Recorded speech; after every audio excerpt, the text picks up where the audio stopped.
Muy buenas tardes a todos y bienvenidos una semana más a este ciclo de conferencias organizado por ALUEX, la Asociación de Antiguos Alumnos de la Universidad de la Experiencia, que cada lunes nos ofrece una nueva oportunidad de aprender, compartir y disfrutar del conocimiento.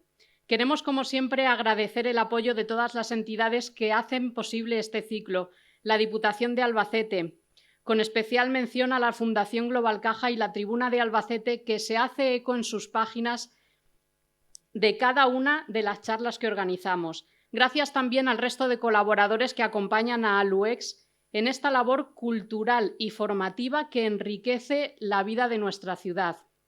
Esta tarde tenemos el placer de recibir a doña Rosario Salinas Fernández, catedrática de Química Agrícola en la Escuela Técnica Superior de Ingeniería Agronómica y de Montes y Biotecnología de la Universidad de Castilla-La Mancha.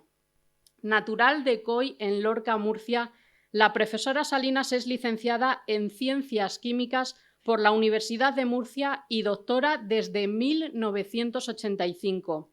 Desde hace más de 4 décadas desarrolla una intensa labor docente e investigadora, especialmente en la enología y la química agrícola. Ha dirigido 17 tesis doctorales, publicado más de 200 artículos científicos y colaborado con numerosos equipos de investigación de España y del extranjero, en países como Francia, Italia, Portugal o Australia, centrando sus estudios en el desarrollo de nuevos métodos analíticos de la uva y los vinos y en el aprovechamiento de residuos de las viñas y la vinificación para la industria enológica. Su trayectoria ha sido reconocida con 6 sexenios de investigación y su participación como profesora invitada en másteres y programas de doctorado de varias universidades españolas. La conferencia que hoy nos presenta lleva por título Una mirada al interior del vino, un recorrido divulgativo y apasionante por la ciencia que se esconde detrás de una copa de vino. A lo largo de su charla, la profesora Salinas nos invitará a descubrir los componentes que dan al vino su olor, su aroma y su sabor, explicando cómo influyen factores como el tipo de la uva, el terroir, el proceso de elaboración o incluso el cambio climático. Hablará también de los compuestos fenólicos y aromáticos, responsables no solo de la apariencia y el gusto, sino también de los efectos beneficiosos que el vino tiene sobre la salud cuando se consume con moderación. Será, en definitiva, una oportunidad para disfrutar del vino desde una perspectiva científica, sensorial y cultural, comprendiendo por qué esta bebida forma parte de nuestro patrimonio y de nuestra identidad mediterránea. Les dejamos, pues, con doña Rosario Salinas Fernández, que nos ofrece hoy una mirada al interior del vino. Buenas tardes. En primer lugar, quería agradecer a Juan José Caravaca esta invitación y bueno, decirles que lo único que pretendo es dar una pequeña información sobre el conocimiento de los componentes del vino que tienen más relación con su color, su aroma, su cuerpo, su estructura y sobre el efecto positivo que el vino tiene sobre la salud. Esta charla yo la he estructurado en estos apartados. Tiene 4 apartados. En el primero es, diríamos, la base de lo demás, de lo que voy a contar después. Entonces yo ahí voy a hablar muy por encima y en términos muy genéricos de cómo se elabora un vino blanco, un tinto. Voy a hablar de la fermentación alcohólica, la maloláctica y el sulfitado. Y a continuación, pues el bloque más importante es la uva como principio del vino. Yo hablaré de su maduración, de los factores que influyen en esa maduración, del momento óptimo de vendimia, de las consecuencias del calentamiento global sobre la calidad de la uva. Luego hablaré de los compuestos fenólicos del vino. Hablaré de antocianos, taninos, resveratrol, el color, la astringencia. Y terminaré con los compuestos aromáticos del vino. Hablaré de aromas varietales, fermentativos y aromas de crianza. Bueno, empezamos diciendo, como todos saben, que el vino es una bebida en donde inciden muchísimas variables. Variables que van desde la uva hasta las diferentes etapas de vinificación, terminando por la crianza. Todo eso va a hacer que cada vino sea un fenómeno químico único y, a diferencia de otras bebidas, su calidad sensorial y funcional está ligada fuertemente a la tierra. La legislación española nos dice, la ley de la viña y del vino, que el vino es el alimento natural obtenido exclusivamente por fermentación alcohólica, total o parcial, de uva fresca o de mosto de uva. Pero también la legislación española nos dice, en su ley para la prevención de consumo de bebidas alcohólicas en la infancia y la adolescencia, que bebida alcohólica es aquella cuya graduación alcohólica sea igual o superior al 1% de su volumen. Así es que en el vino coexisten el alimento y una bebida alcohólica.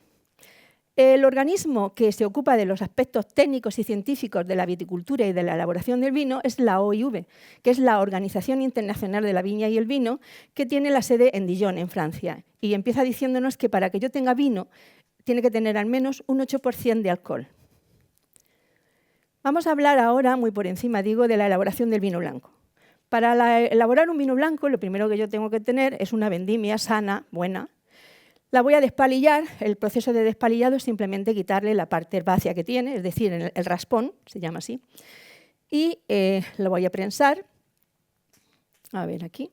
Y en el proceso de prensado yo voy a separar unas partes sólidas y una parte líquida. Esa parte líquida yo la voy a llevar a unos depósitos en donde va a tener una etapa de desfangado.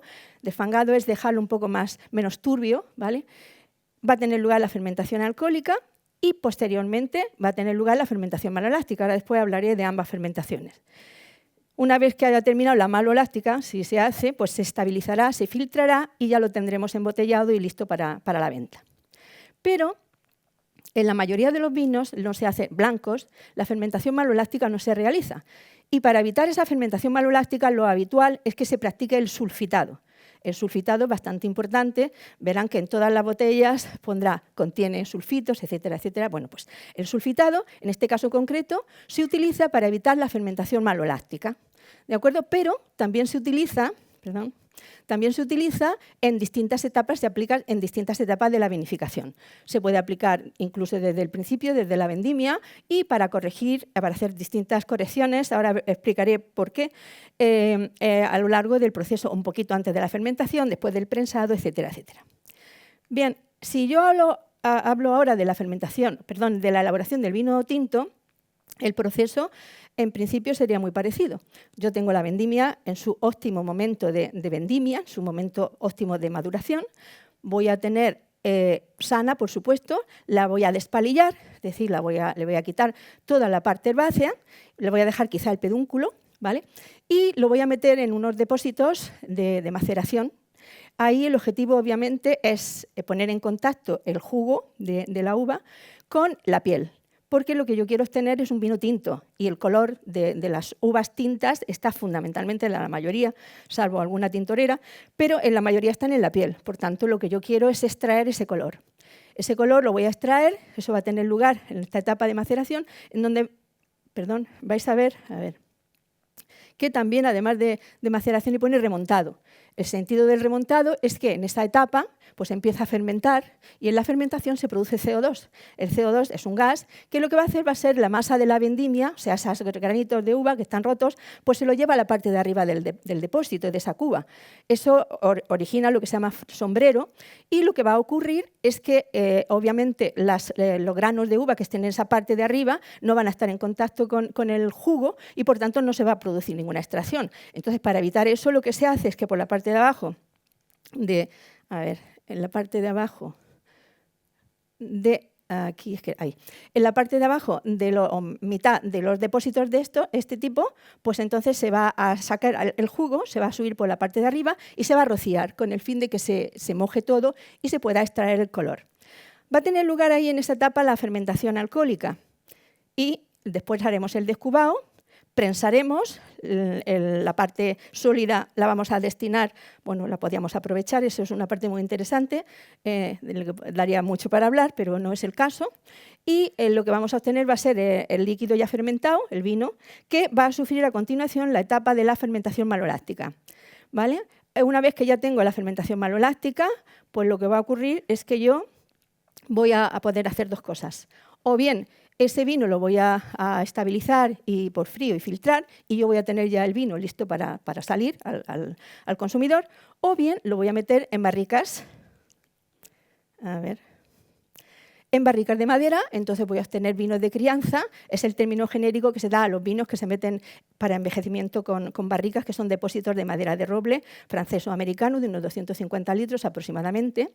Entonces lo que va a ocurrir ahí es que el vino va a extraer de la parte interior de esa madera un montón de componentes que le va a dar esa característica a esos vinos. Esos vinos van a completar su envejecimiento en barrica con un tiempo de permanencia en botella, y cuando se complete según los distintos consejos reguladores, yo voy a tener ya la gama de vinos de crianza, las etiquetaremos, los embotellaremos y ya está listo para consumir. Bien, con esto diríamos que he hecho un repaso de cómo se obtiene un vino blanco y un vino tinto. Y, obviamente, para tener vino, la base es la fermentación alcohólica. ¿En qué consiste la fermentación alcohólica? Pues, como todos sabemos, la fermentación alcohólica es un proceso en el que los azúcares fermentables, como son la glucosa y la fructosa, en presencia de levaduras y en ausencia de oxígeno, van a producir etanol, CO2 y agua. Quien va a realizar eso va a ser una especie de levadura, fundamentalmente, que son las Saccharomyces cerevisiae. Y durante ese proceso lo que va a ocurrir es que aproximadamente 17 gramos de azúcar van a producir un grado alcohólico. Por eso, si yo sé el contenido de azúcar de una uva, yo puedo calcular aproximadamente el grado de alcohol probable. O sea, yo voy a una viña, mido los grados Bris o grados Beaumet y voy a saber aproximadamente el grado alcohólico que me va a dar ese vino. ¿De acuerdo? Bien, yo aquí intento representar una levadura y la levadura que lo que hace exactamente, pues lo que hace es que va a coger, a ver si controlo esto, va a coger el azúcar, lo que acabo de decir, glucosa, fructosa, se va a alimentar de nitrógeno Fa, que es fácilmente asimilable, de minerales, de vitaminas, y todo eso lo va a procesar. Vale, gracias. Y todo eso lo va a procesar bioquímicamente y como resultado se va a producir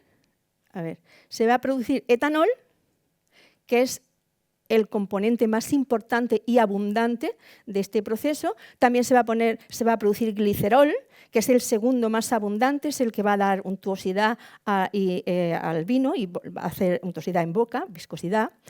Y luego va a producir una cantidad de compuestos que son esto que aparece aquí, por ejemplo, acetaldehído, ácidos grasos, ésteres, alcoholes, en fin, todo lo que he puesto ahí, porque resulta que durante la fermentación alcohólica no solo se produce lo que acabo de decir, el etanol y el glicerol, sino que se produce todo el grupo de compuestos volátiles, que son los aromas fermentativos. Es decir, cuando yo en un vino digo, esto huele a vino, sea blanco o tinto, me tapo los ojos, veo una copa de vino blanco o tinto, sé que es vino, ese sé que es vino se debe a un montón de compuestos que se han generado durante este proceso de fermentación alcohólica. Bien, eso son metabolitos secundarios y serán los aromas fermentativos que al final de esta charla pues yo volveré a la carga. Bien. La otra fermentación que es importante en el vino es la fermentación maloláctica. La fermentación alcohólica la llevan a cabo las levaduras, mientras que la maloláctica la llevan a cabo las bacterias. ¿Qué hacen las bacterias? Pues lo que hace es que las bacterias lácticas, porque en el vino hay varias bacterias, pero las bacterias lácticas, concretamente el género Enococcus oeni, que es la más abundante, lo que va a hacer es que va a coger el ácido málico de la uva y lo va a transformar en ausencia de oxígeno en ácido láctico y en CO2. Esto por cada gramo de ácido málico se produce pues, unos 0,67 gramos de ácido láctico.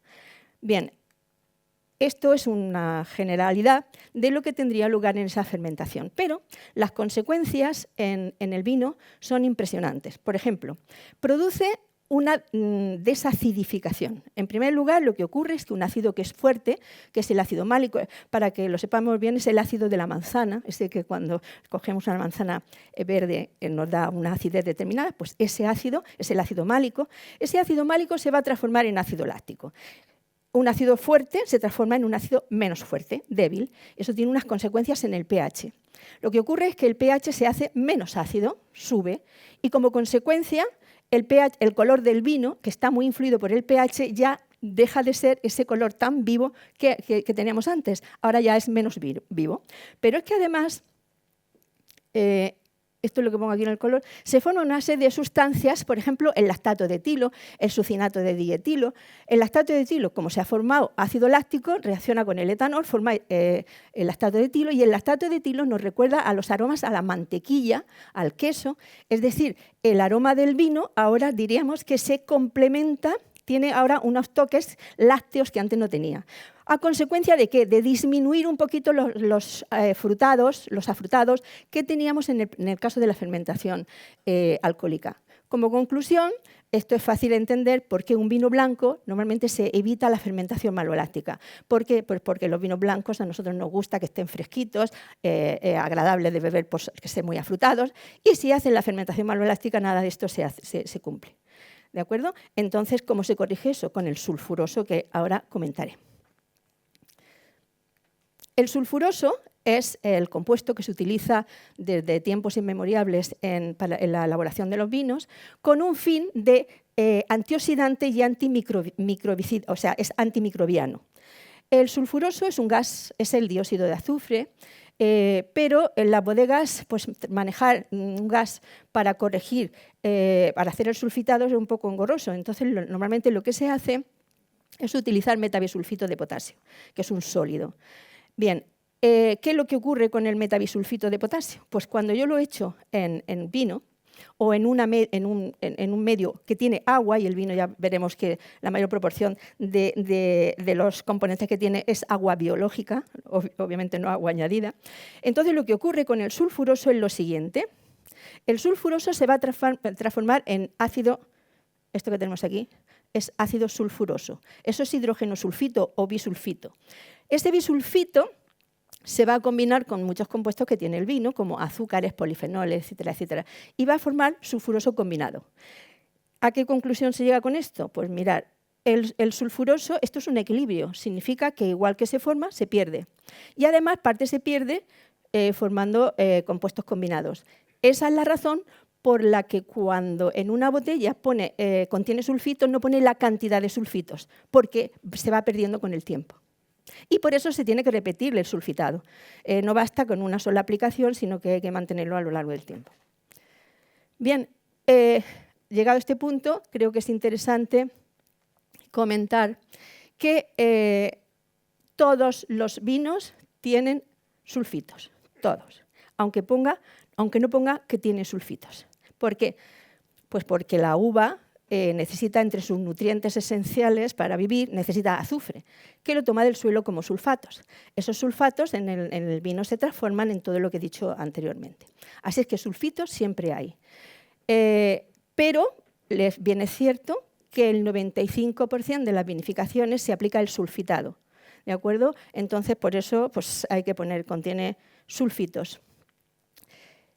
El sulfuroso es un selectivo de microorganismos. Hace un momento he hablado de la fermentación alcohólica con las levaduras, la fermentación maloláctica con las bacterias.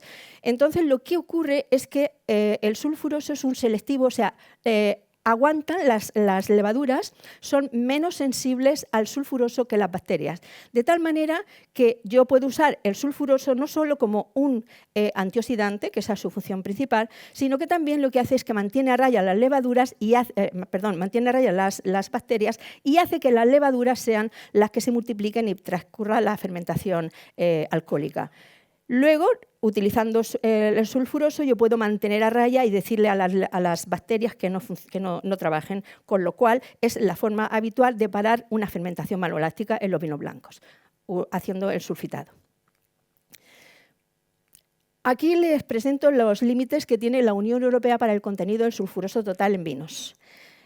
Aquí se puede observar lo siguiente. Estos dos primeros vinos, uno blanco y uno tinto, son vinos secos normales. Vinos secos son aquellos que tienen menos de 5 gramos litro de azúcar. Y aquí al lado hay otros dos que tienen más de 5 gramos litro y aquí uno dulce. Pues se puede observar fácilmente que la Unión Europea legisla, dice que el sulfuroso total máximo de un vino tinto es de 160 miligramos litro, el máximo. Como veis, o como ven, 210 para el blanco. Es decir, en el blanco se admite que se adicione más sulfuroso.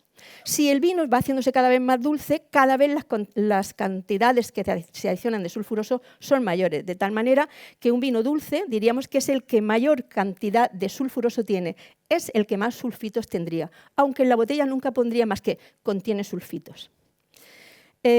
Claro, si tenemos vinos ecológicos, vinos como biodinámico, el natural, el sin sulfitos, pues tengo que contar que todos tienen sulfitos y fijaros, de 70 a 90 miligramos litro en un biodinámico es el máximo que se establece, de 30 a 40 miligramos litro para un natural, y el de sin sulfitos puede tener de 10 miligramos litro o menos por debajo, porque la legislación dice que para que algo ponga un producto alimentario, ponga que tiene que tener sulfitos, tiene que ser por encima de 10 miligramos litro. ¿De acuerdo? Bueno. A título de curiosidad, simplemente que la dosis máxima de ingesta diaria de sulfitos para humanos, según dice la Agencia Europea de Seguridad Alimentaria, es de 0,7 miligramos kilo, que los sulfitos son tóxicos a dosis de 70 miligramos por kilo, es decir, 100 veces la dosis diaria acumulada, recomendada, con lo que el margen de seguridad es muy alto. O sea, no tenemos problemas de toxicidad con sulfitos, solo son sensibles las personas con asma, que yo sepa. Bien. Pues con esto ya tenemos el vino metido en la botella, veremos la etiqueta, tendremos la contraetiqueta. En la etiqueta veremos el nombre, la zona de producción o denominación de origen, el grado alcohólico, la cantidad de líquido en la botella, la bodega, el año de cosecha. En la contraetiqueta, pues código de barras, el contiene sulfitos que acabo de decir, notas de cata, recomendaciones de consumo, etcétera, etcétera, etcétera. Textos originales o no textos, en fin, aquí. Pero nosotros ahora lo que vamos a hacer es que nos vamos a sumergir en el vino, que para eso estoy yo aquí. Nos vamos a meter todos y vamos a ver qué es lo que tiene el vino a nivel de sus componentes y vamos a ver la relación con el color y el aroma. Bueno, pues el vino realmente tiene el 85% de agua, el 13% de etanol.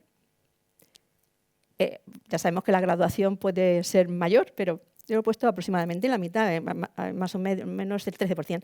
El 2% de otras cosas. ¿Qué otras cosas? Pues tenemos azúcares, el 0,4%, por ejemplo, en un vino seco, pues eso sería aproximadamente 1 gramo o menos de azúcar. En cuanto a ácidos, aproximadamente como los azúcares. Y el apartado de otros que tenemos ahí, pues tenemos el objeto de esta charla, que son los compuestos fenólicos y los compuestos aromáticos, que son los responsables del color, el aroma y la estructura del vino. El origen de todos ellos es la uva, así es que antes de hablar de lo demás tendré que hablar de la uva, porque es de donde nace todo esto, ¿vale? Así es que empezamos hablando diciendo que el vino, como queda claro, es el resultado de la actuación sobre la vid, de la viticultura y de la tecnología enológica. La tecnología enológica se puede repetir, porque ahora en todos se venden, tienen equipos de bodega maravillosos, con sistemas de frío. Además tenemos enólogos con unos conocimientos fabulosos, un enólogo espabilado y un equipo maravilloso. En principio, podría repetir el mismo vino en todos sitios, pero sabemos que no es así. Las condiciones vitícolas son muy variadas, muy difíciles de repetir o copiar, por lo que las peculiaridades de cada vino dependen más de la viticultura y como consecuencia de las características de la uva. De hecho, en enología hay un axioma que dice: a partir de una uva buena se puede hacer buen vino o mal vino, según las características del proceso de elaboración. Pero a partir de una uva mala nunca podrá hacerse un vino de calidad. Así es que vamos a meternos, vamos a coger una uva de las que vendimiaríamos, de las que ya hemos despalillado, ahí solo se ha quedado más o menos ese grano, diríamos, y vamos a ver qué es lo que tiene un grano en su momento óptimo de vendimia. Mejor dicho, en su momento adecuado de maduración. Ahí tendríamos el raspón, un 5% de esa masa de vendimia, la pulpa, un 84%, el ollejo un 7% aproximadamente y las pepitas un 4%. ¿Qué tiene el raspón? Pues el raspón tiene compuestos fenólicos fundamentalmente en forma de taninos agresivos. La palabra agresivo es lo que he dicho, agresivos. Luego contaremos un poco más. En la pulpa vamos a tener azúcares. ¿Qué azúcares? Los que se fermentan, la glucosa y la fructosa. Y los ácidos, el tartárico y el málico. El tartárico es la única fruta que tiene ácido tartárico, es la uva. ¿Y en la piel qué tenemos? Piel u ollejo. Pues tenemos los compuestos fenólicos. ¿Cuáles? Tenemos los antocianos, son los responsables del color rojo. Esta uva, la piel la tiene roja porque tiene antocianos. Taninos, no he puesto ya si son agresivos o son suaves. Estilbenos, y dentro de los estilbenos está el transresveratrol, que es uno de los compuestos más mediáticos del vino, ¿vale? Bien, y además tenemos los aromas. La mayor parte de la proporción de aromas varietales del vino están en la piel. ¿Y en las pepitas qué tenemos? Los compuestos fenólicos taninos agresivos. Así es que taninos agresivos tenemos en el raspón y en las pepitas, ¿de acuerdo? Bien, los factores de calidad del vino son los que residen en el ollejo. Desde mi punto de vista, una vez que yo puedo tener vino por encima de 8 grados, el que yo tenga un vino de más calidad o menos calidad está en función de su color y de su aroma. Y su color y su aroma están en la piel. Bueno, vamos a ver a continuación la evolución, un ciclo de la vid. Y, a ver si esto... A nosotros, obviamente, nos va a interesar, bueno, nos interesa todo, obviamente esto es todo necesario para llegar a tener el producto uva. Pero aquí vamos a ver este cambio de color. Este es el embero, lo habrán visto muchas veces. Yo me voy a centrar fundamentalmente en la uva tinta porque es más fácil explicar lo que tengo que explicar. El embero también está en las uvas blancas, pero en las uvas blancas es muy difícil ver el embero porque embero es cambiar de color.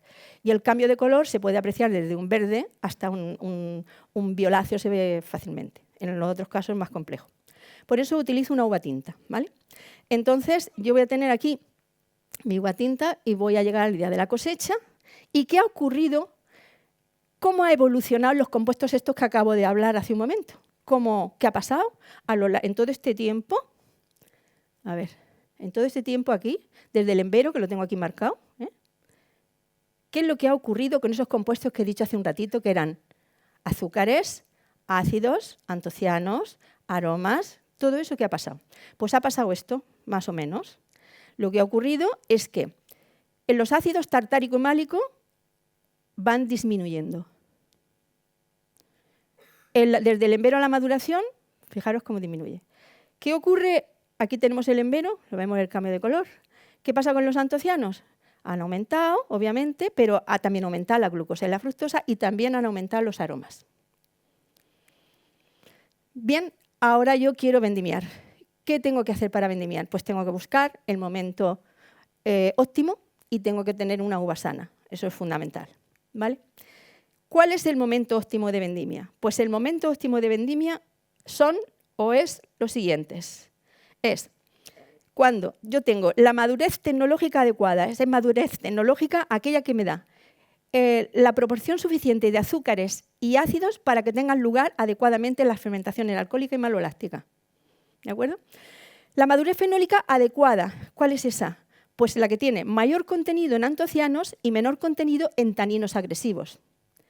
Y la madurez aromática adecuada, que es la que tenga mayor presencia de aromas varietales, los aromas varietales, ¿vale? ¿Y qué factores influyen en la maduración y en la composición de la uva? Bueno, pues influye todo. La verdad es que influye, obviamente, la variedad de uva. Obviamente no es lo mismo la maduración de una uva tempranillo que de una garnacha, que de una Airen, obviamente. Influye el suelo, no es lo mismo que esté sobre un pedregal, que esté en un sitio arcilloso, obviamente. Me voy a dejar para el final el clima, ¿vale? Me va a influir la disposición, la orientación, la conducción, no es lo mismo si lo tengo en vaso o en espaldera, la poda, los tratamientos fitosanitarios, las operaciones en verde, si le quito hojas, le quito racimos, el riego, y también he metido aquí, me ha parecido interesante, incendios o entorno, porque todo eso va a influir en la calidad aromática, concretamente estos, en el aroma del vino que va a salir de ahí. Ahora después lo comentaré. Bien, Pero de todos ellos, la principal preocupación que tenemos últimamente es el clima. En efecto, el calentamiento global o el cambio climático pues acorta el ciclo de la viña. Esto implica que la producción de vino será cada vez más difícil dependiendo del grado de calentamiento. Ahora yo he hecho aquí una gráfica que creo que es bastante representativa de lo que ocurre con... A ver si lo consigo. Ahí, así, lo voy a dejar ahí. Con cómo evolucionan los compuestos que acabo de decir, es decir, los azúcares, los ácidos, los aromas, cómo evolucionan con unas temperaturas habituales, las que teníamos hace unos años aquí. Pues la evolución es esta, más o menos. Aumentan los azúcares, fijaros que yo he representado aquí, días desde el inicio del envero. Por aquí, pues estos serían aproximadamente 60, 70 días. Pues vamos a ver en este tiempo qué ha ocurrido con los azúcares de la uva. Pues azúcares van así, a temperaturas habituales van así. Los ácidos disminuyen. Los antocianos, los responsables del color, los que están en la piel, se mueven de esa forma. Diríamos que tienen un máximo, luego van disminuyendo, ¿de acuerdo? Luego tenemos los aromas con las temperaturas habituales también, un máximo. De tal manera que si yo digo, bueno, tengo que vendimiar esta uva, pues esa uva, muy probablemente, en temperaturas habituales, yo la vendimiaría aproximadamente este día. Vamos a poner, esto es un ejemplo, obviamente. ¿Bien? Pero ahora, ¿qué ocurre con las temperaturas elevadas? Pues vemos. ¿Qué le ocurre a los azúcares? Más azúcares. A los ácidos, menos ácidos. Los antocianos también aumentan, disminuyen.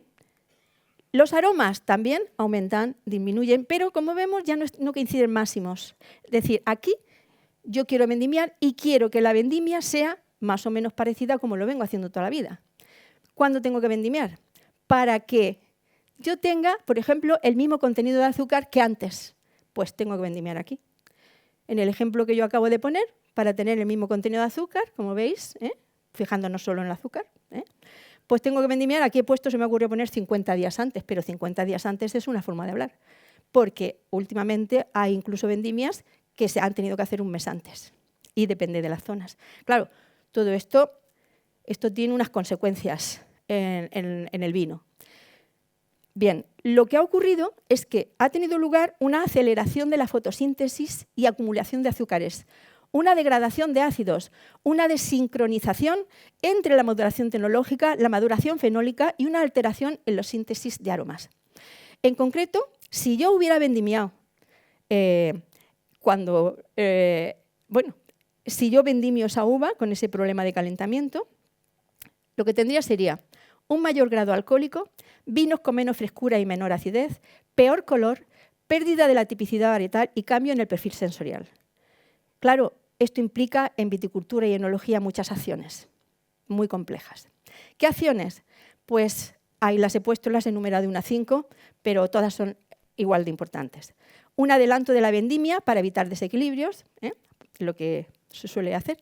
Una selección de portainjertos y variedades más adaptadas a condiciones climáticas. Un cambio en zonas de cultivo hacia altitudes más elevadas o latitudes más frías. Un manejo del viñedo para regular la exposición solar y la disponibilidad hídrica. Y una adaptación en bodega con técnicas de acidificación, ajustes de extracción fenólica, etcétera, etcétera. Bueno, hemos terminado un poco la base de la uva y ya ahora me voy a meter en los compuestos fenólicos. Bien, los compuestos fenólicos son los compuestos estrella de los vinos. A ellos se les debe el color, el cuerpo y la estructura. Son los principales responsables del efecto positivo del vino sobre la salud. También se les conoce como polifenoles y su contenido varía entre 0,2 y 4, son los extremos, gramos litro, pero el promedio viene a ser de 3 gramos litro para un vino tinto y de 0,3 gramos litros para un vino blanco. Los responsables del color de las uvas tintas y de los vinos tintos son los antocianos de la uva. Lo vengo diciendo desde que empecé esta charla, ¿vale? Son los que poseen colores rojos y azulados. Los responsables del color de las uvas blancas y de los vinos blancos son los flavonoles, que también son compuestos fenólicos y que también están en las uvas tintas. Lo que ocurre es que el color rojo de las uvas tintas los enmascara. Pero además de estos compuestos, tenemos otros muchos compuestos fenólicos. Por ejemplo, los taninos también son compuestos fenólicos, los ácidos fenólicos, los flavanoles y los estilbenos. El estilbeno estrella es el resveratrol, que tiene, además de una importante actividad antioxidante, como todos los demás fenoles, además tiene propiedades anticancerígenas. Cuando termine, también volveré a hablar, cuando termine de los compuestos fenólicos, lo último que hablaré será del resveratrol. Bueno, a modo de ejemplo, en cuanto a potencial antioxidante de los vinos, pues se me ocurrió poner este ejemplo, y es que en 150 mililitros de un vino, un vaso de vino, pues más o menos sería así, 150 un vaso, en un vaso de vino, o sea, yo tengo un potencial antioxidante que equivale a 12 vasos de vino blanco, a 2 tazas de té, a 3 vasos de cerveza, a 7 naranjas y a 20 manzanas. Bueno, los compuestos fenólicos con el tiempo van cambiando, van oxidándose, va perdiendo el color. ¿Y qué ocurre con los vinos? Bueno, pues con los vinos les pasa esto que he puesto aquí. En un vino blanco, pues se va perdiendo el color. Estos colores son un poco exagerados porque no vamos a llegar ahí, como no, bueno, me imagino uno de Jerez, pero bueno. Y en un vino tinto lo que ocurre es algo así. Algo así es que, por ejemplo, en el vino tinto yo pasaría de un vino que tiene unos tonos azulados, tiene algo de azul, a otro que tiene rubí, a otro que tiene rojo granate, y ya tendría tonos pardos. Y en el blanco, bueno, eso lo vamos a ver aquí mejor, ¿eh? En un blanco pues pasaría de tener esta gama de colores a esta otra gama de colores. O sea que cuanto más pardo sea un vino blanco, es que es más viejo, se ha oxidado. Y cuando menos violáceo o rojo sea un vino tinto, es que más se ha oxidado. Bueno, ahora vamos a coger un vino tinto y vamos a ver la edad del vino. Vamos a ver la edad del vino, un vino de 1 año, de 5 y de 20. Vamos a ver cómo se sabe eso. Pues vamos a observar, estos son espectros de la radiación electromagnética, la luz es absorbida por el vino, del espectro entre 300 y 700 nanómetros. El vino absorbe ese color y transmite, o sea, absorbe esas radiaciones, transmite una información que nosotros vamos a recoger en estos espectros. Entonces vamos a observar, por ejemplo, este vino que es de 1 año. Si observamos ese vino, vemos aquí a 400 nanómetros, esto es bajito, hay un mínimo muy bajito. Ese mínimo es indicativo de la presencia de sustancias que tienen colores amarillos. Vamos a ver aquí en este mismo ejemplo el máximo, que es un vino, o sea, estos son 520 nanómetros, eso es representativo de colores rojos, ¿de acuerdo? Entonces, este vino que es de 1 año, es un vino joven, tiene lo que sea, X de amarillos y X, Y de rojos. Pero pasan 5 años y vemos que va subiendo.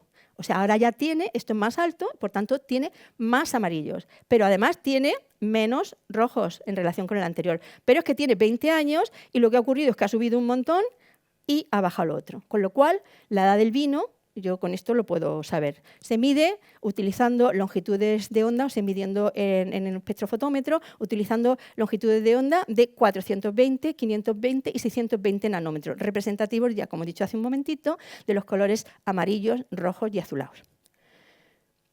Vamos a cambiar ahora, vamos a hablar de otros compuestos fenólicos, ahora de los taninos. Bien, cuando hablamos de los taninos de la uva, mejor dicho, cuando hablamos de los taninos del vino, tenemos que distinguir 2 tipos de taninos. Unos que son los que vienen de la propia uva y otros que solo se dan en vinos de crianza porque son los añadidos por parte del fenómeno de extracción que realiza la uva, que realiza el vino de la madera de la barrica, ¿de acuerdo? Entonces si solo hablamos de los taninos de la uva, pues los taninos de la uva que están localizados en las pepitas, en los raspones y en la piel, son moléculas de este tipo. Bueno, estos son moléculas fenólicas, estos son grupos benceno con grupos OH, si veis aquí pone una N, realmente N es N veces esto.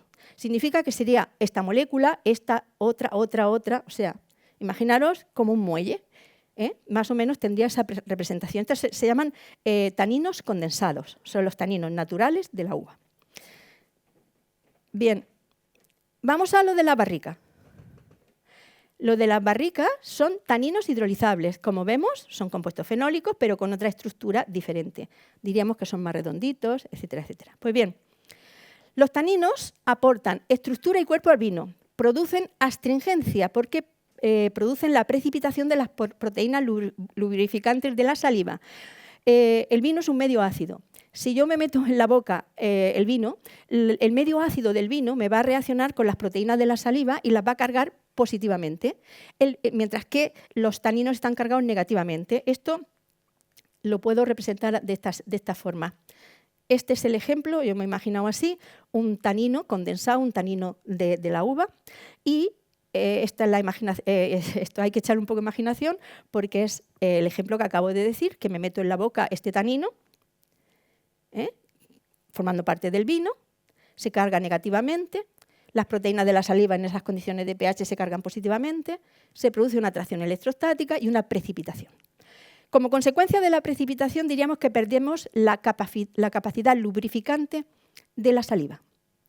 Esa es la astringencia que explicaba antes. La astringencia es la sensación de aspereza que tenemos porque las proteínas de la saliva precipitan y yo ya no puedo, diríamos que si intento mover la lengua sobre el paladar, pues resulta que ya no lo puedo mover fácilmente porque se queda áspero, ¿de acuerdo?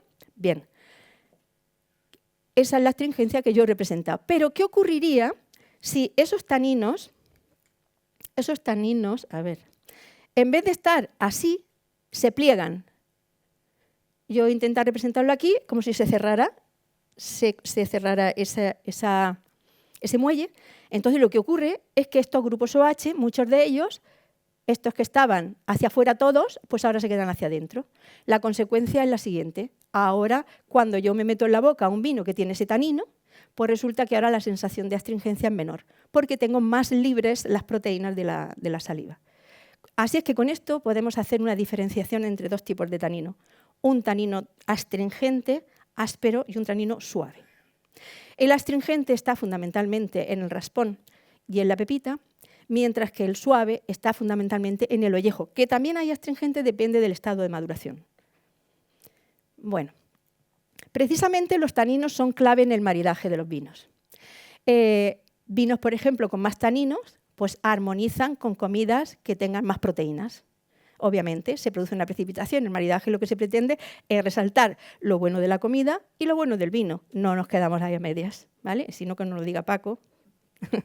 Bueno,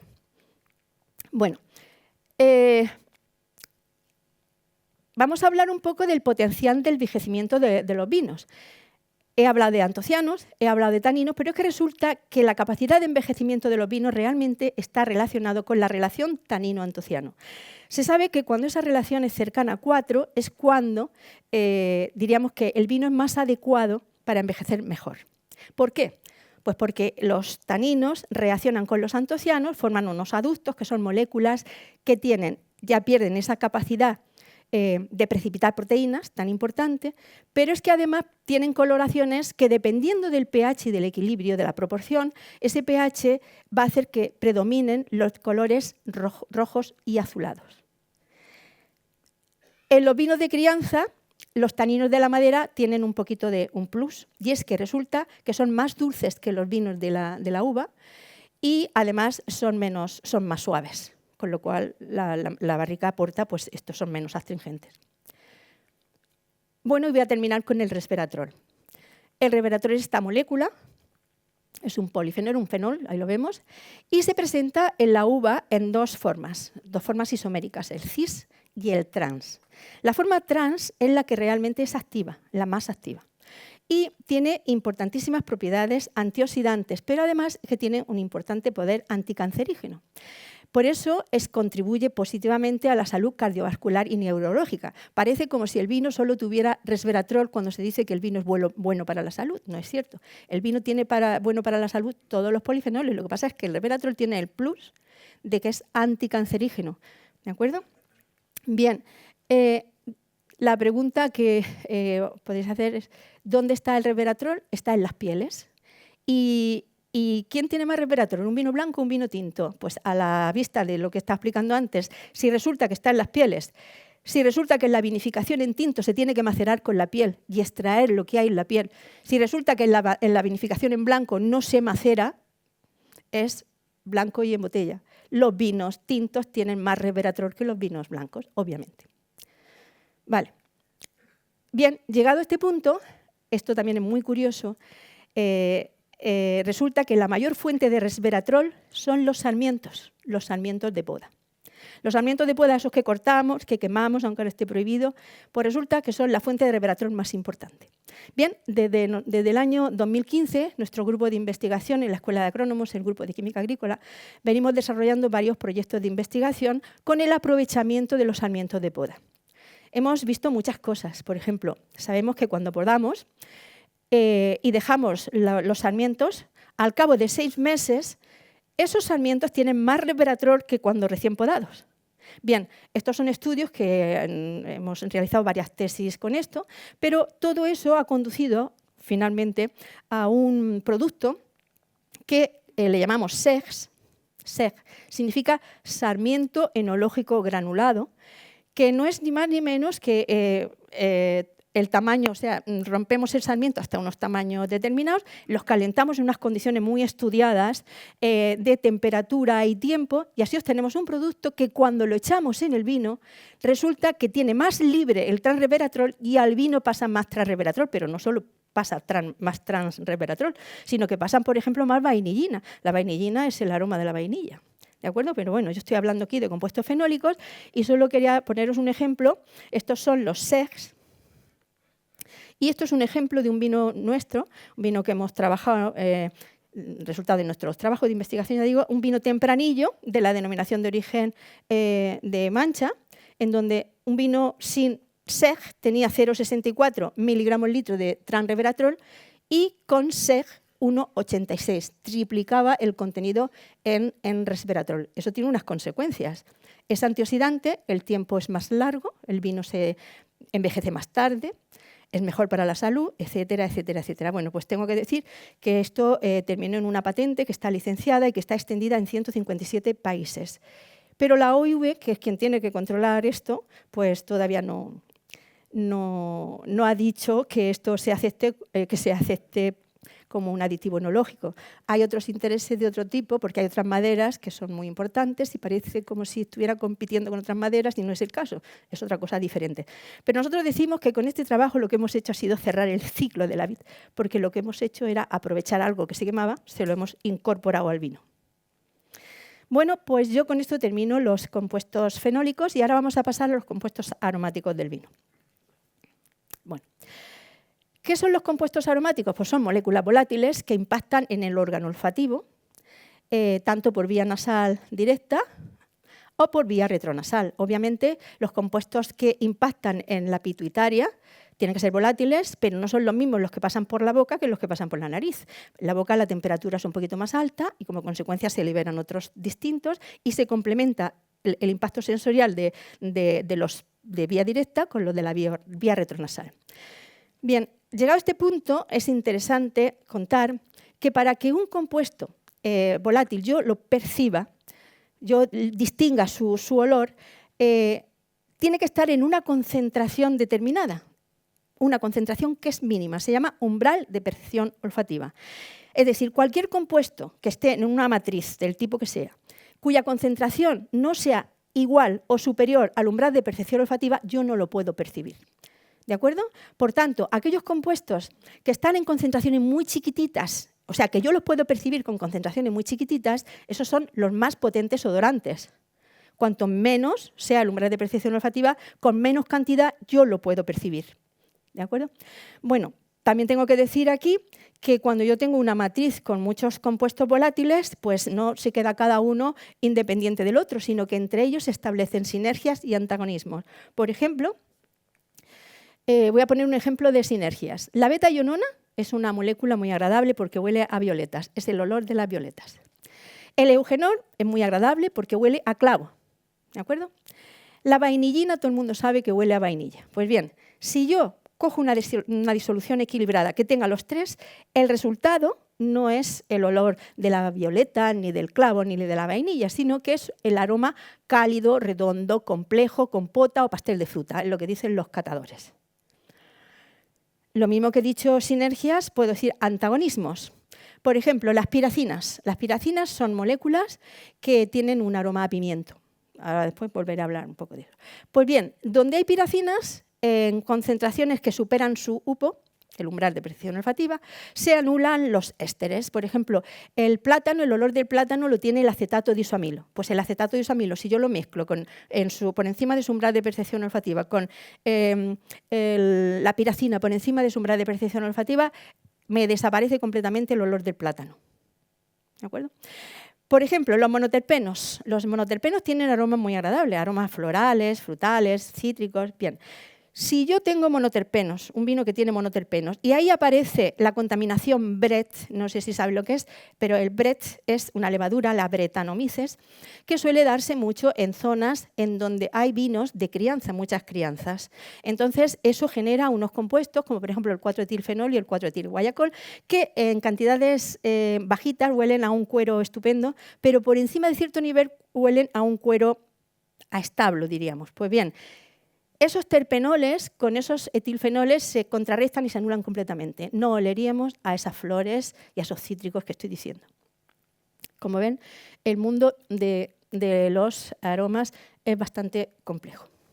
Bueno, y llegado a este punto, vamos allá al vino y vamos a clasificar, vamos a ver según su origen, cuáles son los aromas del vino. Bueno, pues en los aromas del vino vamos a tener un aroma primario, que es el aroma que procede de la uva. Pero hay que hacer una distinción ahí. Uno es el aroma que procede de la uva intacta, que es auténtico y de cada variedad de uva, de la uva. Pero tenemos otro que es prefermentativo, que es el que aumenta en la uva vendimiada. Ahora después hablaré de eso. Eso ya no es natural, o sea, eso no es exclusivo de la variedad de uva, sino que todas las variedades de uva van a tener este tipo de aroma. Luego tenemos los aromas secundarios, que son los fermentativos, los que conté hace un ratito, eran los de la fermentación alcohólica y los de la fermentación malolástica. Y luego el aroma terciario, que son los que se generan durante el envejecimiento y la crianza. Son los compuestos que se extraen desde la madera en los vinos que están en barricas, pues que se extrae desde el roble, los trae el vino y aportan, por ejemplo, los olores a coco, a maderizados. Esos son aromas terciarios o posfermentativos. En términos generales, podemos decir que el vino tiene unos 800 compuestos volátiles responsables del aroma, que los más abundantes son los que proceden de la fermentación alcohólica y malolástica, que los aromas característicos de los vinos de crianza son los que se extraen de la madera, ¿de acuerdo? De un producto exógeno, lo extrae, y que los aromas varietales son los responsables de la diferenciación varietal de los vinos. ¿Por qué? Los aromas fermentativos yo los puedo conseguir si utilizo siempre la misma especie la misma cepa de Saccharomyces cerevisiae. Lo mismo me ocurre con el aroma de las bacterias. Si yo cojo el mismo tipo de barrica, lo mismo lo tengo. Quiero decir que en este pool de aromas que acabo de decir, ¿qué es lo que se distingue? ¿Qué es lo que diferencia el aroma que viene de la propia uva, el aroma varietal? Por eso le voy a dedicar un poquito más de atención al aroma que viene de la uva, el aroma varietal. Bueno, si nosotros vemos, por ejemplo, estos son unos descriptores muy visuales de vinos de Cabernet, todos tintos, como veis, Cabernet Sauvignon, Garnacha, Syrah, Tempranillo. A nivel sensorial los podríamos describir, pues, por ejemplo, con los dibujitos que hay ahí, como vemos, bueno, bastaría leerlo todo eso, pero como es un poco pesado y voy a ir de tiempo regular, tampoco quiero aburrir, pues entonces voy a coger solo la Garnacha. Voy a coger la garnacha, entonces vamos a ver que el descriptor de la garnacha, pues como veis es fresa madura, frambuesa, cereza roja, hierbas mediterráneas, tomillo romero, pimienta blanca, regaliz. Y con crianza se redondea ese aroma y empieza cuero suave, especias dulces, notas tostadas. Pues bien, eso lo que diferencia, si vamos rascando y viendo lo que distingue uno de otros, fundamentalmente son los aromas varietales. Los aromas varietales que interaccionan con los otros formando sinergia y antagonismo, y aquí tenemos un sistema muy complejo para asignar realmente los aromas, pero en donde los aromas varietales son protagonistas. ¿De acuerdo? Bien, os voy a dar una serie de nombres, pero bueno, es simplemente porque seguro que os suena, porque cuántas veces se ha tomado una botella de vino de Cabernet Sauvignon y ha dicho, ¿huele a pimiento? Pues raro que huele a pimiento, la verdad. Pero en los vinos de Cabernet Sauvignon, por ejemplo, de otros países, sí que nos van a oler a pimiento, pero los de Castilla-La Mancha sabemos que no. ¿Por qué? Bueno, pues el olor de los pimientos lo producen las piracinas. Las piracinas son características de esas variedades, pero sabemos que en los climas fríos son donde más se produce, es donde más piracinas hay. Y además, durante la maduración disminuye. Así es que nosotros tenemos un clima cálido y encima, durante la maduración, prácticamente se han anulado. O sea que nosotros esto no nos va a dar problemas. Así es que alguna vez si alguien describe el pimiento, pues, bueno, no sé, pues está muy bien, lo ha aprendido, pero creo que no lo va a notar. Monoterpenoles, ya he hablado alguno de ellos. Por ejemplo, he hablado como los monoterpenoles y el 4-etilfenol y el 4-etilguayacol se llevan fatal, vamos, se anulan. Pero es que los terpenoles tienen unos olores súper agradables. Por ejemplo, el linalol huele a lavanda, a floral lavanda, el citronelol a cítrico, el limoneno a cítrico, etcétera, etcétera. Bueno, los norisoprenoides, la beta-ionona que hablé hace un ratito, pues es de esta familia. La damascenona es de esta familia, tiene olor a flores blancas, a mermelada de ciruela, por ejemplo. Fenilderivados, pues las frutas confitadas huelen a este tipo de sustancias. El 2-feniletanol, por ejemplo, que es de esta familia, huele a rosas, en fin. Bueno, y llegamos, esto que acabo de decir son aromas varietales intrínsecos a la variedad, pero hace un ratito he dicho que hay otros aromas que vienen de la uva, pero que no es característico de la uva, sino de todas las plantas que van a sufrir este proceso, que es el siguiente. A modo de ejemplo, si nosotros pasamos por un sitio que están cortando el césped, aunque pasemos con los ojos cerrados, sabemos que están cortando el césped. ¿Por qué? Porque estamos oliendo que están cortando el césped. ¿Qué es eso? Pues eso son moléculas de 6 átomos de carbono. Son aldehídos y alcoholes de 6 átomos de carbono. Por eso se le llama C6. ¿Cuándo se generan esos C6? Cuando el oxígeno reacciona con ciertas moléculas, que son ácidos grasos poliinsaturados, que están en todo tejido vegetal. ¿De acuerdo? Entonces, esto es un problema. Esto sobre todo es un problema en vendimias mecánicas. ¿De acuerdo? En las vendimias mecánicas, algunas meten mucha hoja. Todo lo que corten vegetal, todo lo que resulta que van a producir C6. Y los C6 no es agradable, a nadie le gusta estar tomándose un vino que te huele o se te sabe a herbáceo. Ese es sensorialmente lo que se dice C6, herbáceos.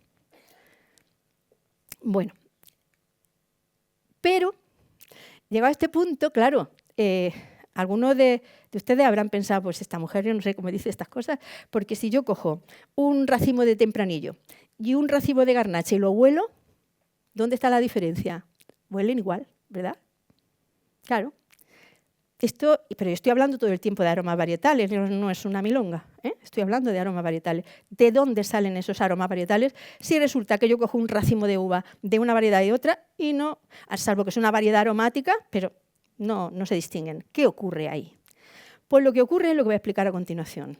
Y es que resulta que la mayor parte de los compuestos aromáticos volátiles que están en la uva y que son los aromas varietales del vino, no están libres, no están como tal volátiles, sino que forman parte de estructuras que las tienen aprisionadas. Eso se llaman precursores.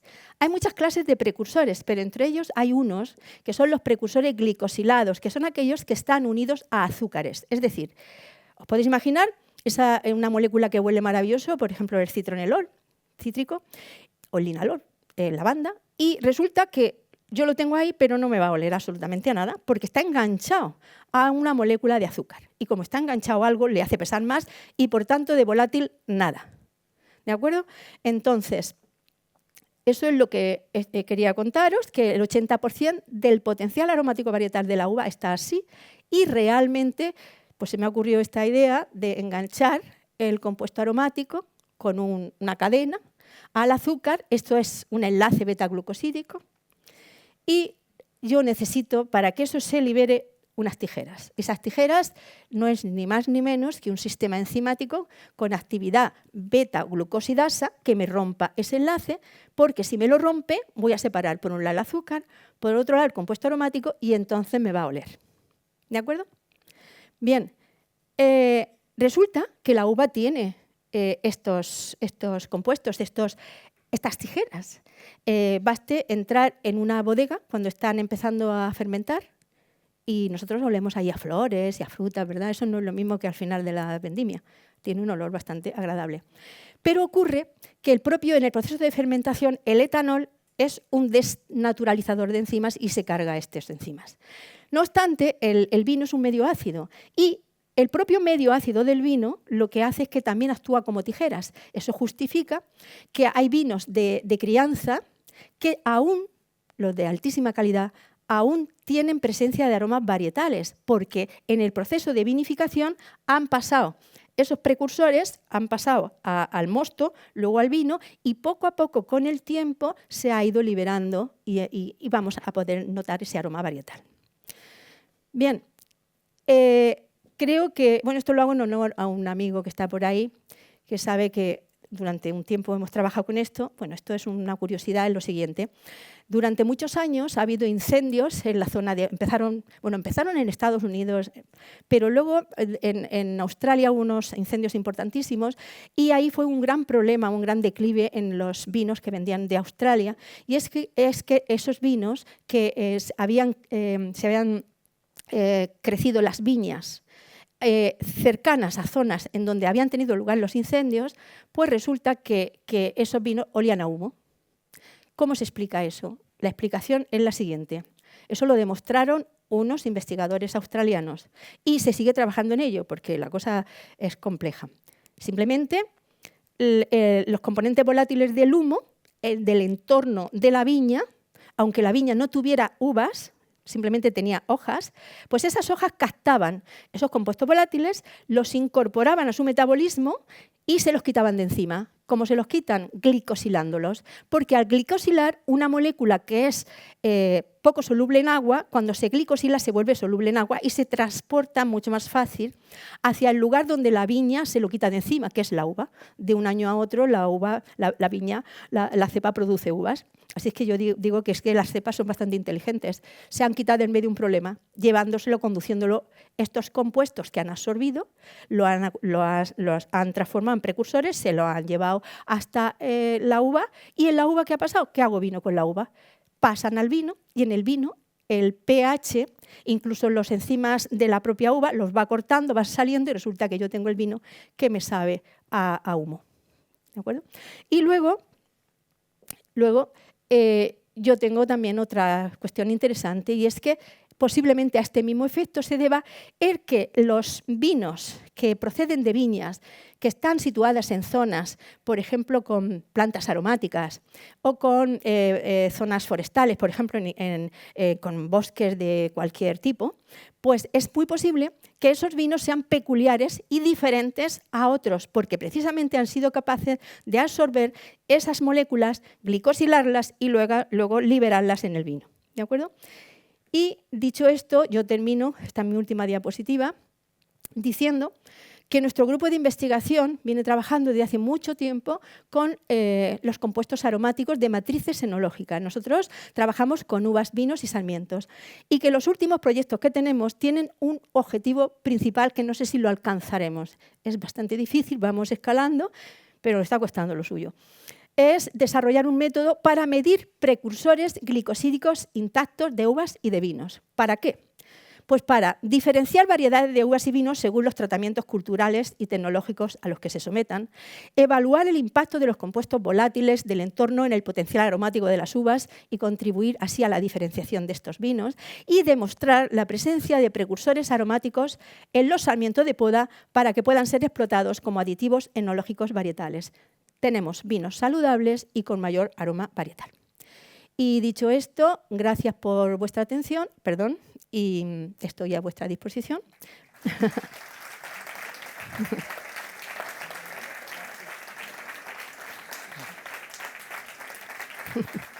Bien, bueno, pues cualquier pregunta, yo estoy a...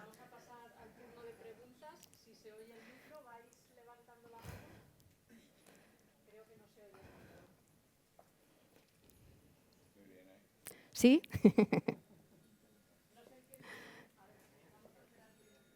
¿Es bueno beber vino o no? ¿A qué conclusión llegamos? No sé si por aquí médicos que dicen que no. Pero yo siento decir que con las comidas es muy positivo.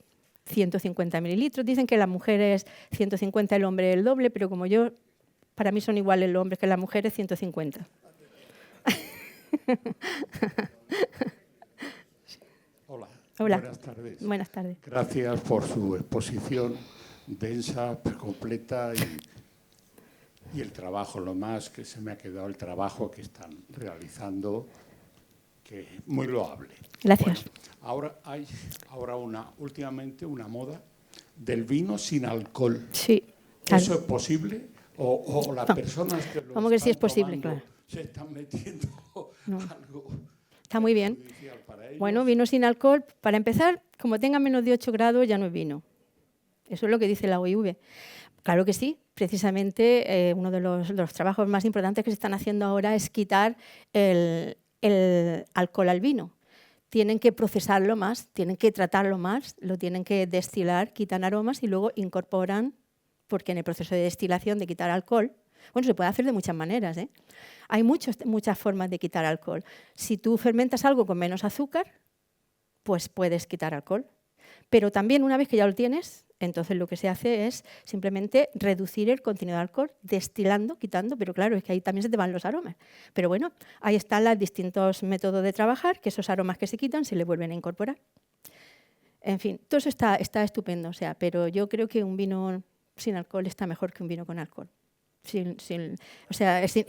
Al revés, que está mejor un vino con alcohol que sin alcohol, quería decir, ya se me... Sí, o sea que lo que pasa es que hay que beber pues en la justa medida, es que el vino hay que beberlo consumiendo con la comida y nada más, como cualquier otra cosa.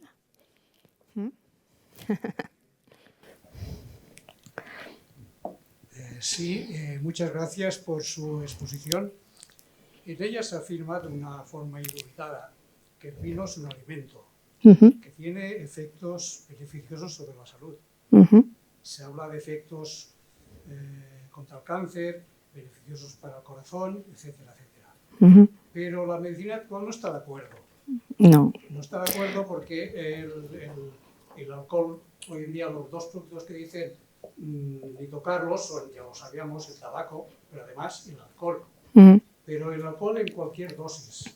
Hace unos años se decía, por el médico de familia y tal, tomar un vasito de vino tinto preferentemente, es beneficioso para los jóvenes. Pero hoy en día se dice que el mejor vino o el mejor alcohol es el que no te tomas. Sí. Por lo tanto, quería saber su opinión al respecto. Yo no estoy de acuerdo con eso.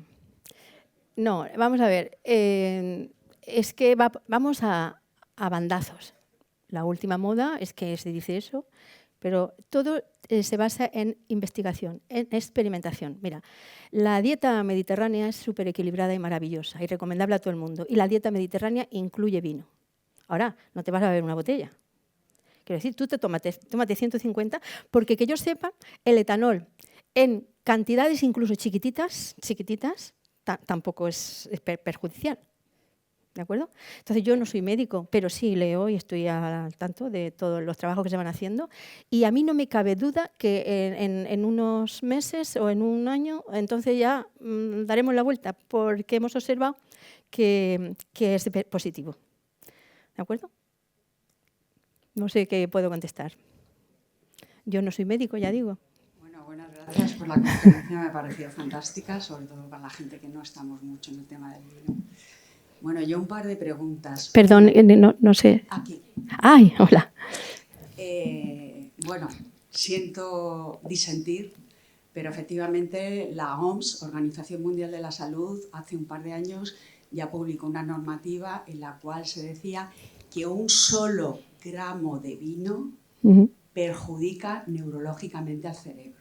¿Vale? Ya no me refiero a la parte hepática, que eso desde hace muchos años se sabe. Entonces, eso ya no es como pregunta. Porque es una es como, eres médico, ¿no? Y lo sabes bien. Vale, entonces, dos preguntas que le quiero hacer. Efectivamente, ya en la cerveza, incluso la 00, se ha comprobado que hay una pequeñísima cantidad de alcohol. No en la 0, sino en la 00. Entiendo que por comparativa, en el vino tiene que ser igual. No tiene nada que ver. En el 00 del vino, porque ahora hay vino 00, no se comercializa mucho, pero lo hay.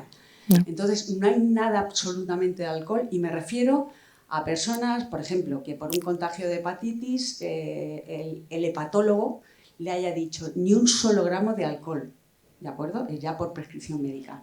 Entonces, ¿estas personas ni siquiera un vino 00 lo podrían tomar? No lo sé. No sé lo que va a prescribir el médico, no tengo ni idea, pero lo que sí te tengo que decir es que esas son personas con problemas. Yo no me dirijo a un público con problemas. Va a tener problemas no solo con el alcohol, sino con cualquier posiblemente otra cosa.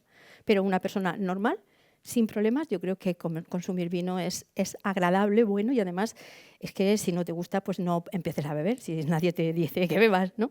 Pero el vino es un poquito más que simplemente el contenido de alcohol. Es una cosita un poco más importante, ¿no? Ya, sí, sobre todo ya. por esos antes. Y yo creo que la contestación es que depende de la gente. Si tiene problemas de salud, obviamente, ni una gota de alcohol, por supuesto. En cualquier caso, le reitero, OMS, normativa, un solo gramo de alcohol perjudica la salud. Sí. A nivel cerebral, sobre todo.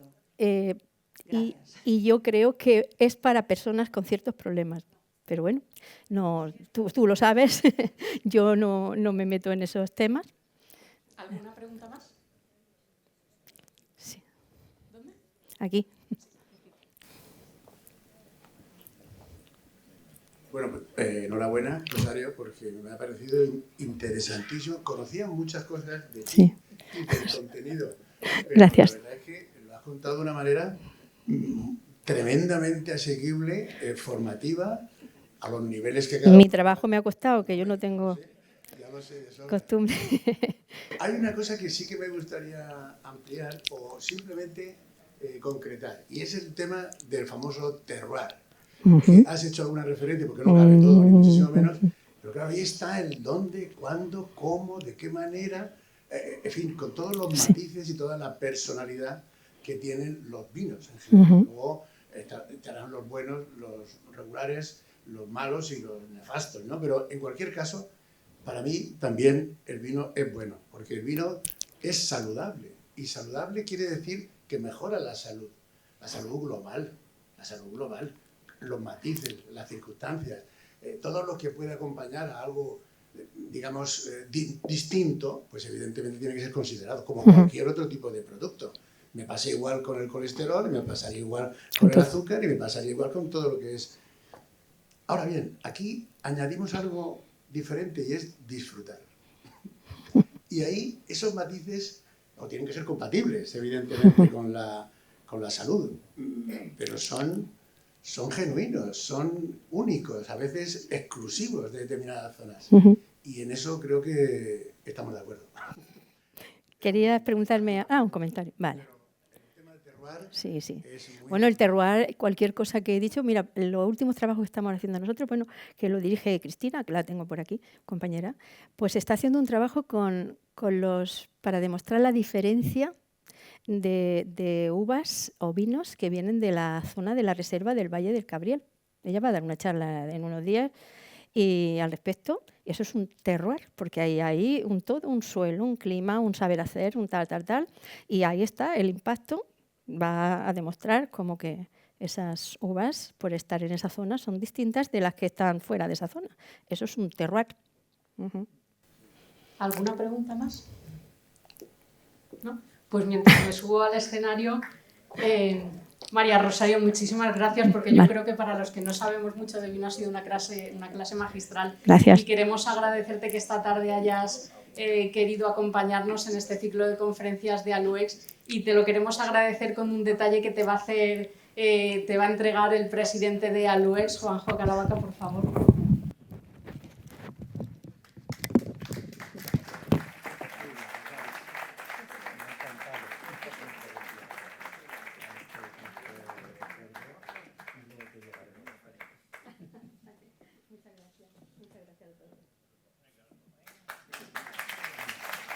Mientras se hace la fotografía, les recordamos que la semana que viene seguiremos hablando de gastronomía y lo haremos con un pequeño cambio en la programación que teníamos inicial.